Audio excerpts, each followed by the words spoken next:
Hello, everyone, and thanks for joining us for Top 5 Mobile Trends for Small to Medium Business. Look, let's face it, the world is certainly going mobile. That is no surprise to anyone. And for small business, it is especially critical to reach customers in a highly effective way and improve productivity. And many are still failing to completely understand just exactly how they can make mobility work. For many, the problem may not really be an unwillingness to adopt some sort of mobile strategy, but in essence, it can be that it's simply not knowing where to start. As a colleague of mine, Josh Gingold, always says, analysis paralysis can come into play here. My name is Jonas Tishner, and I am the Business and Technology Editor for CBS Interactive. Joining me today via Skype is ZDNet Small Business Matters blogger Heather Clancy. Heather, it's so good to have you with us today. Hello. And also on board is ZDNet Reference Desk and Managing Editor Josh Gingold. Just giving you props, Josh, for your anecdotal approach to topics that sometimes are hard for folks, especially businesses, to understand how they can apply this to their business. So reactions from your anecdote, analysis paralysis, does it apply?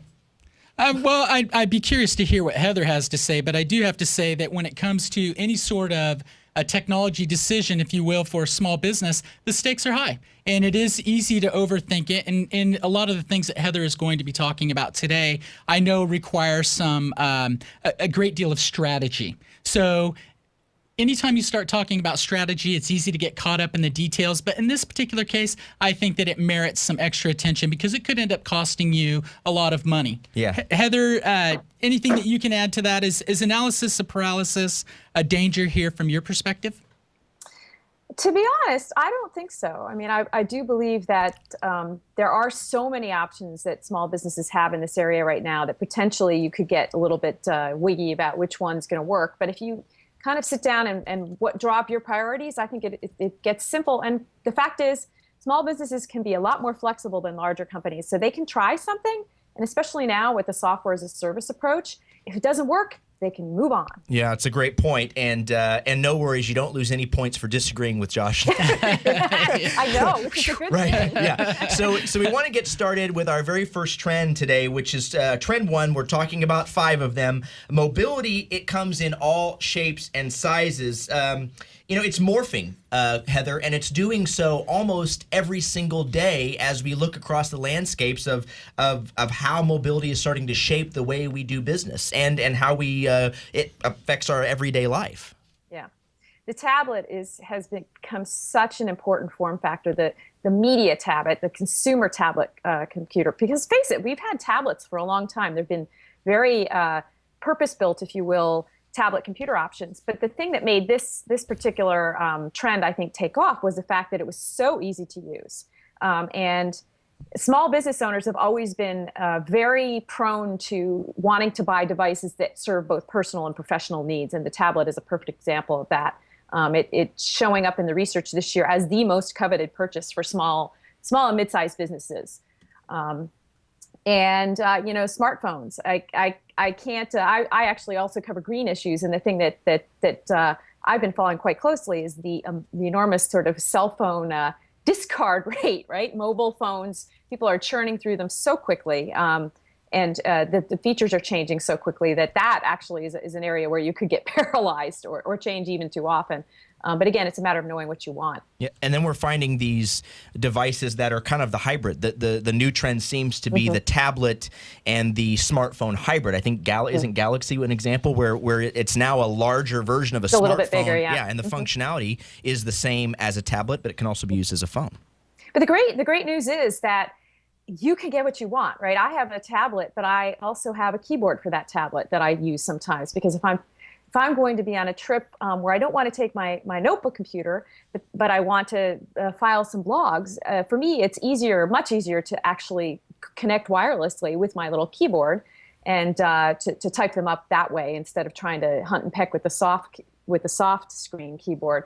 And also that keyboard also serves as a safety device, right? It helps protect my screen, actually. It ends up being a case. So I think the point is that you have, as a small business, so many options. I mean, that goes back to your point about paralysis of analysis. I think, again, if you sit down and think about what am I doing? Where am I most of the time?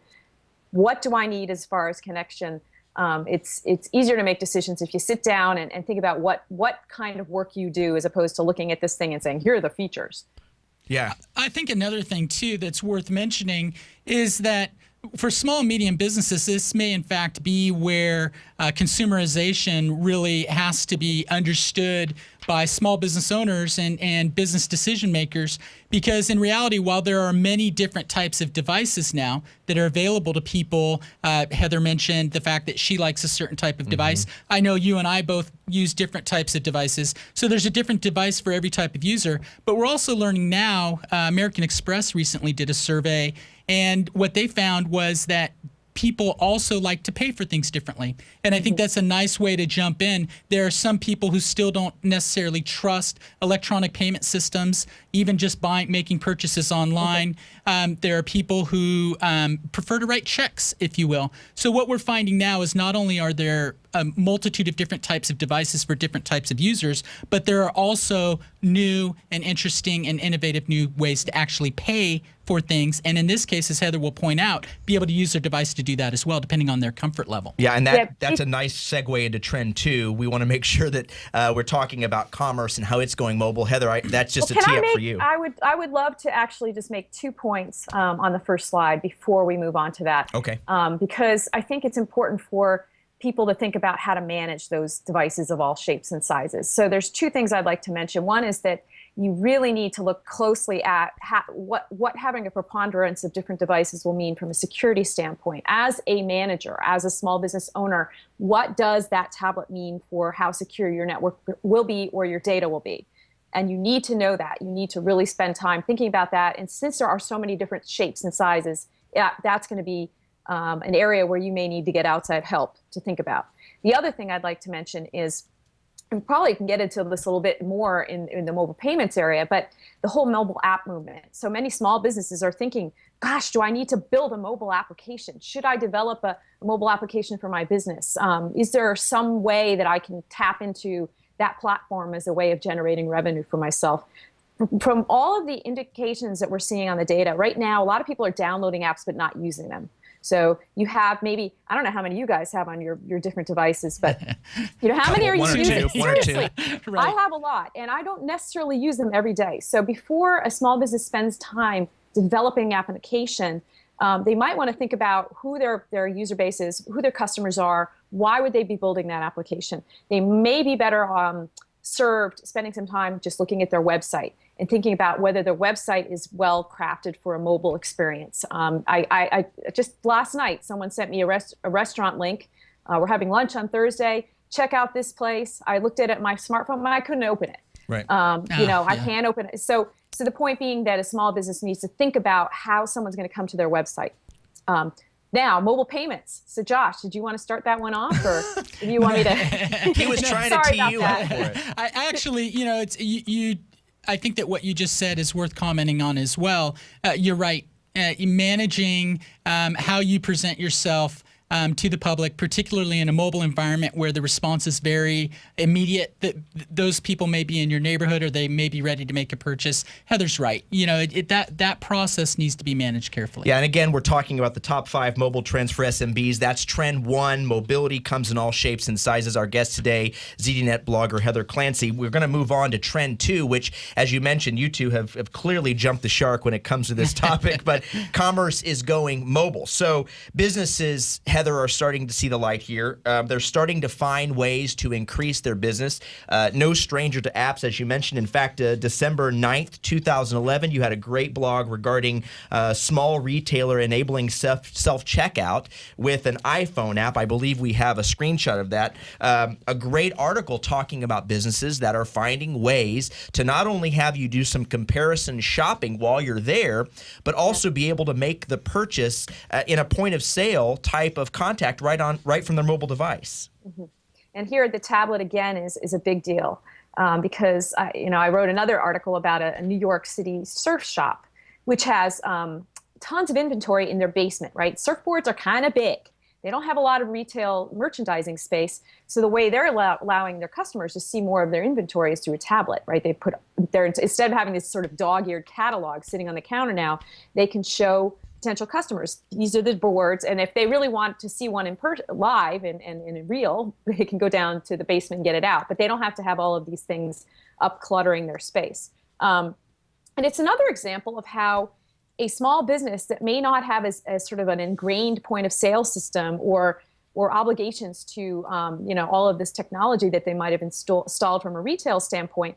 It's an example of how they can be flexible and innovative with their approach. They can look like the leaders in terms of the retail experience. How cool is it if you're in the middle of the store and you're having a conversation with the clerk and they help you pick out some things, and then boom, you can check out right on that tablet instead of having to go wait in line at the front of the store. Why do you need to have a storefront, where the cash registers are? Why not have the clerks completely rethink how they interact with customers and so forth? So that is an exciting sort of mobile at the point of sale, in reality, in the turf of the store. That's a great example of how commerce is going mobile, even in person, if you will.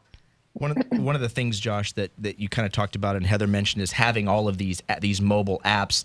Does there have to be a way for small business to understand how they market that app so that it doesn't just get lost on their phone? And I mean, is there a way to create that sense of urgency? And how do businesses find a way to really make that transition from being a brick and mortar store to more of an online store that can be serviced from anywhere at any time?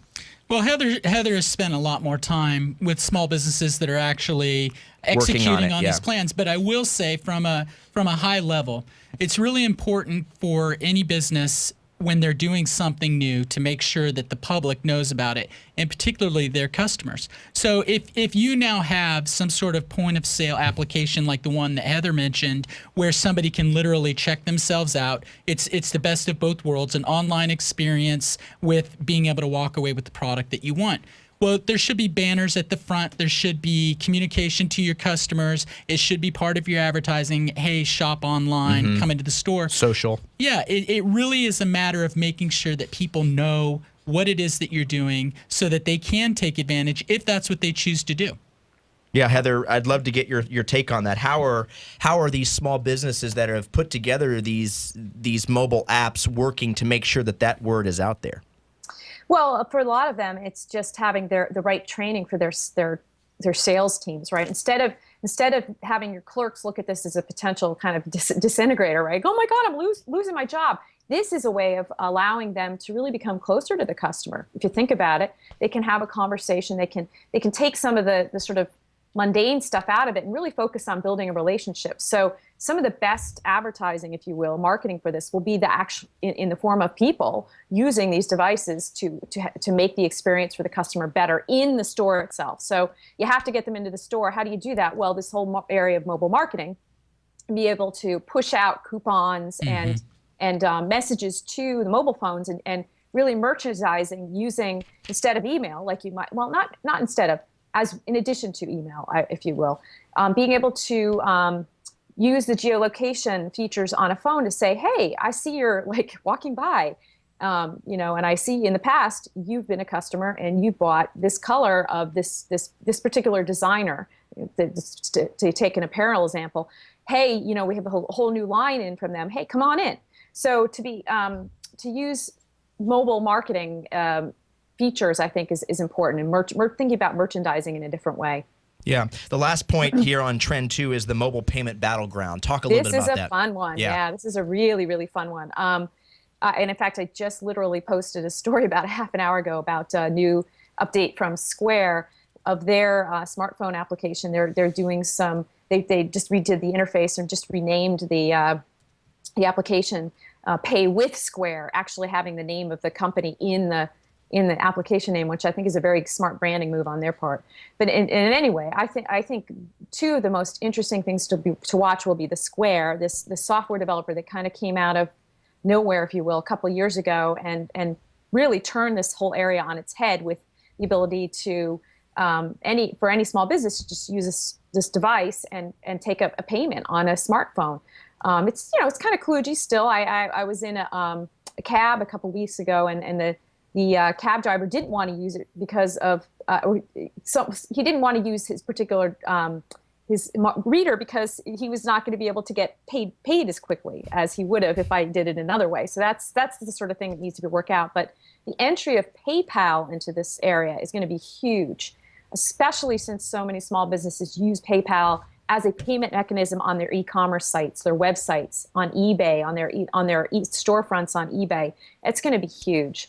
So you're going to see a lot of activity here. It's going to take months and years for this to sort out. And you've got sort of the upstarts coming in, you've got the PayPals of the world coming in, and you've got all the big merchant financial service companies with the credit cards, going, oh my gosh, we got to get in on this. So it's going to be absolutely an amazing source of innovation and probably actually to go to Josh's point at the beginning, confusion. There will definitely be confusion about this. So this is an area where you might have to end up changing your option in the future.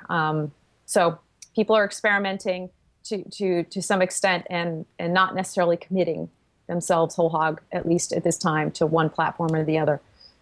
That's a challenge because anytime you try anything new, Heather, you want to go whole hog. You want to be able to commit to it and to make sure that it's going to work as you intended. And that requires an awful lot of energy and an awful lot of coordination. And as soon as you get into an issue of, is this going to work for what I'm doing, and you question it, you're in trouble.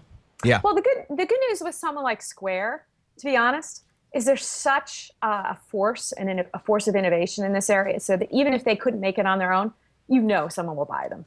You can't. I don't think that technology is going to go away. It may end up being part of a different company in the future. And I hope no one smacks me for saying this on the phone later. But and I'm not implying that they would be bought.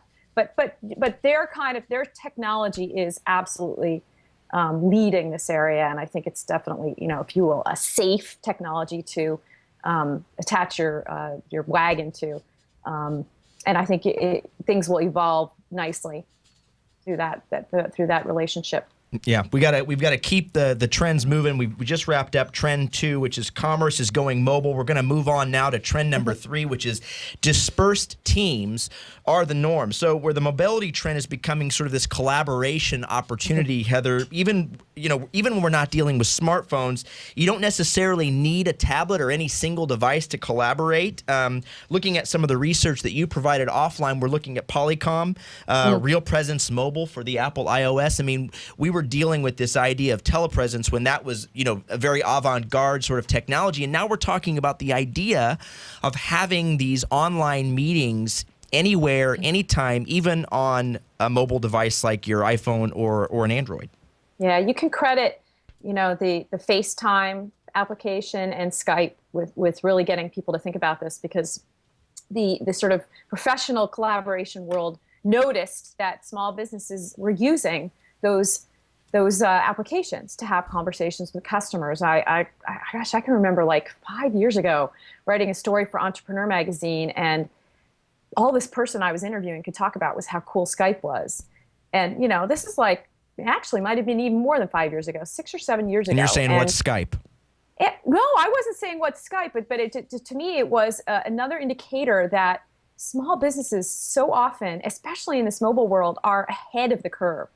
What they choose to do with the technology and how they use the mobile technology really drives some of the innovation. So why are the Polycoms and the Life Sizes and the Microsofts and all of these, huge people that have these huge video conferencing and IP telephony tools, ShoreTel is another example. They're all creating mobile extensions.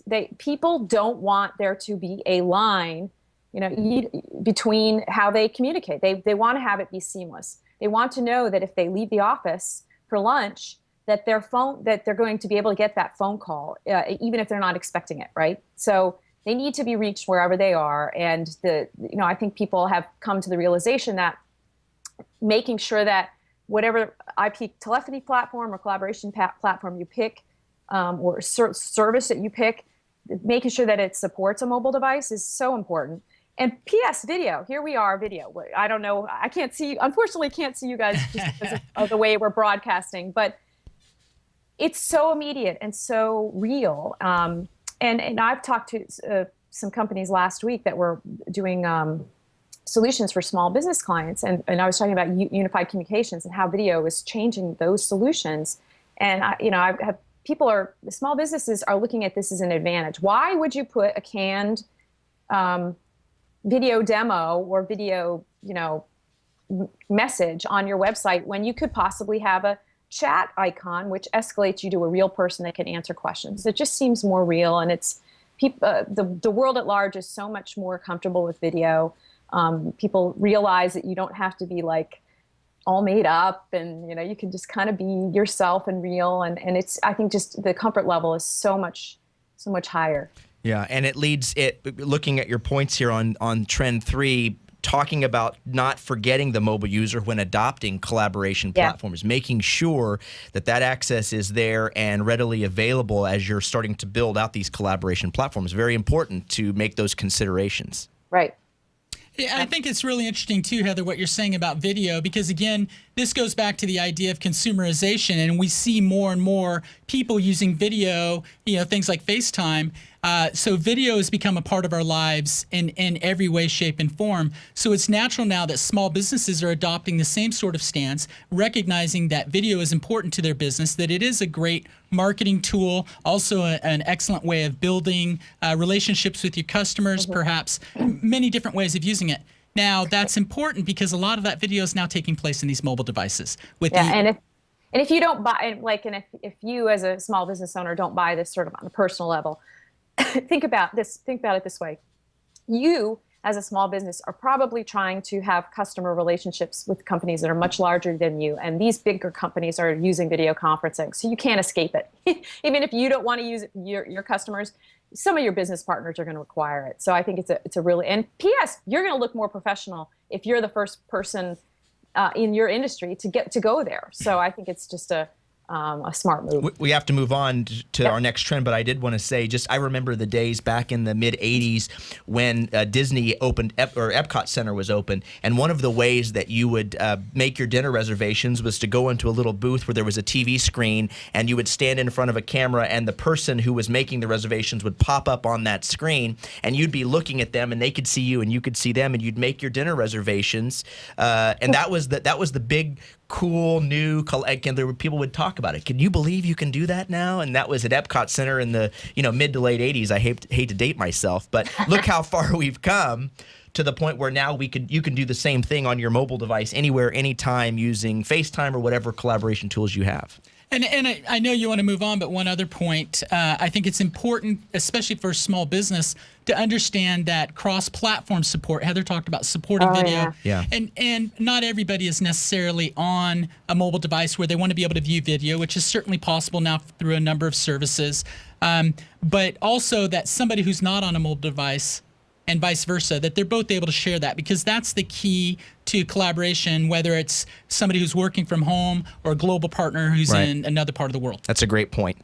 It gets us into process, So moving on to trend 4, new processes will emerge. And, we're talking about, inevitably, as things are developed, the ability to support this new mobile reality, and how exactly does a business do that?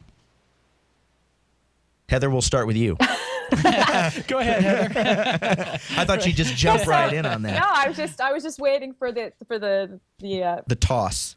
To the toss. Yeah. Well, so we've already been talking about this a little bit, but the fact is that if you think about let's just say customer service as an example, being able to escalate a issue out of the website, for example, or out of email and into a live person, or to another person within the organization. So let's just say that there's a small business, one of their employees is on the phone and they just can't resolve the issue, but they know that so-and-so can. Being able to escalate to mobile devices through, finding people wherever they are, regardless of their location, is an important process. I think that's going to come into play. It's just there's the other things that if you think about fleet management, right? Even just having a crew, take a simple landscaping crew or a cleaning crew, a cleaning service in a city. Being able to know that a new job just came up and that so-and-so is in this area, and then being able to send the via an email or an alert that, hey, we've got another job in this area, and you're the closest to the area, so we're going to send you there next. So being able to sort of manage where people are, being able to understand where they are, right, and send them to a different location, perhaps based on that, it's just so many. It opens up so many possibilities. In fact, I'm not the innovator, right? These are just the thing. The small businesses have always been flexible and innovative, and being able to use your people in the best way, depending on where they are, is such an important breakthrough. And these devices really enable you to do that. And to your point here, business process transformation opportunities, being able to manage the mobile workforce wherever they are, it's a huge component of this, because you want to be able to get up and running and have access to the information you need, whether you're a block or two away having lunch, or you're halfway around the world. Yeah, and again, I think that escalation thing is so important, because who wants to hear they're having a problem, that they've got to wait till so-and-so gets back to the office to have it resolved? They are going to think so much more highly of your business if you can get them that resolution immediately. And if you know where that person who can handle that resolution, if you know where they are, I mean, you just look smarter, you look more sensitive to customer service issues. Great. Last one, trend number 5. We're talking about the top 5 mobile trends for SMBs. This one, closed technology management required. So how do we keep an eye, Heather, on all of this data and the transfers and the commerce? I'm sure this is going to be part of a larger conversation moving forward, but we're talking about, is it specifically policy making and compliance, or does it go a whole lot further than that? Well, there's a lot of different. I'm gonna kind of take each item that I was thinking about as we go. For one thing, I still think that this whole area of wireless data charges and management is a huge untapped area for companies to be dealing with. So, and I'll give you an example. You've got. I actually, Josh, you could help me with some of these stories. I've seen some of the stories about people blowing their new iPad data plans within like hours of the device. Yeah. And the fact is that people don't realize how much some of these applications consume. So as a small business owner, you could be facing some serious broadband wireless charges that you weren't expecting in the past. If your employee goes to a hotel on a sales trip and suddenly uses all the Wi-Fi in the hotel, and they submit that as a travel expense, you don't even see that. So the point being that as people go more mobile, the small business owner does need to think more about how they make decisions on who gets what, how they're going to pay, what it is they're going to pay for, how they're going to enable their employees to connect. So I think that's a big area for people to pay attention to. The other thing is access control, right? You don't want employees to be able to download certain data to their tablet, especially their tablets, because these things, in many respects, are not that secure. They just weren't built with the same idea of security in that a business device would have been built with. So that brings in the whole area of the sort of the desktop going virtual. So desktop virtualization is something that Josh and I have talked about in the past. And the fact is that it's not like the desktop won't necessarily be a piece of hardware anymore. It's going to be your applications, what your interface is, and your access privileges, what you can get to. So I do see that as being a way that small businesses and probably more mid-sized businesses can control the way that data is saved, secured, transferred, and shared, right? Using desktop virtualization or desktop virtualization services that might be in the cloud. So that's definitely an area that that small business owners need to look at as their employees get more mobile, is how they're protecting the data and the sort of the privacy of their customer base.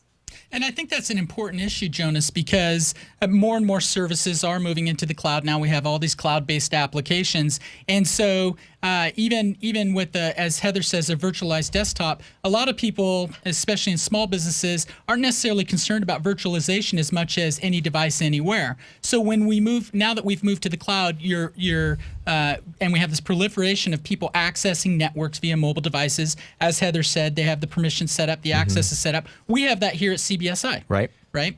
And so in some regards, I think that we talked about analysis paralysis. In some regards, this is one of those things that needs to be considered.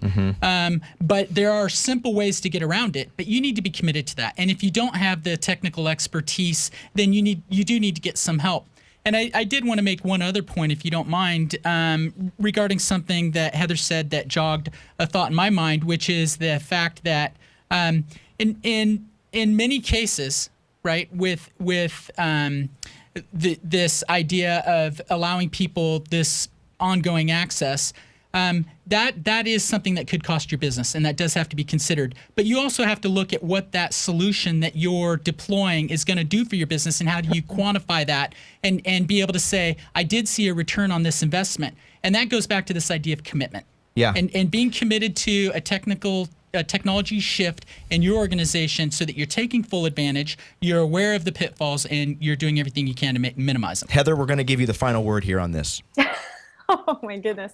No, I was just say that I in fact just last week saw a service. It was an identity theft service for small businesses, and I think that you're going to see more sort of options like that. I mean, that this was less of a, what you would consider to be a pure security service than it was more of a it's a policy, right? And I think that's what Josh was really saying there, is that, again, it goes back to knowing what your business needs to do, knowing what your employees need to do, and knowing what you will and will not accept as behavior or the sorts of things that they do with their devices. You have to, as a small business owner, put those policies in place, and you have to express them and prioritize them for your employees. And that will help guide some of those decisions you make about, okay, this is the wireless service you use. This is how you download your information. And putting those parameters in place helps secure you, if you will, and make it more of a policy than technology ruling you. You have the control there if you set the policy. Hey, Heather, I got a question for you, if you don't mind. So if you had, now that you've gone through all 5 of these trends, if you had to pick one, what do you think is the most important trend right now for small and medium businesses? I have mine, but I'd like to hear yours first. I would personally, I would think this dispersed team thing is important. For me, is the most, as a business manager, it's going to be one of the things that profoundly changes how you manage your employees, how you do business, how you serve your customers, how you interact with your business partners. To me, that sort of how mobility plays a role in those processes is really important. Commerce is important if you're a retailer, right? So, I mean, and I happen to be fascinated by that whole area. But I think to me, that's it really is a profound shift in the way that companies do business. Josh, what's yours? So I agree with your second choice, Heather. I think commerce is, for me, the most exciting thing. I agree that dispersed teams is important, and we're all working that way now. But when I'm walking into the taqueria in my neighborhood and they're accepting mobile payments, that tends to make me sort of sit up a little more straight and say, wow, that's interesting that's now happening at this level. Yeah, and you know that the big supermarket or the bigger restaurant or the chain down the street might not be able to do it that quickly.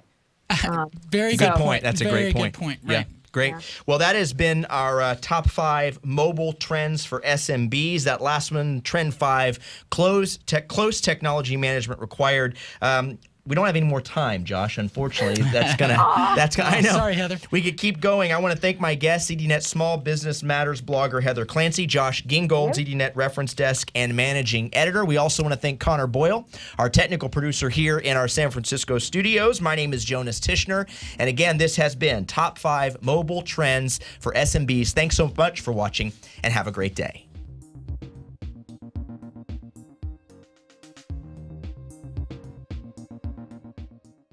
you.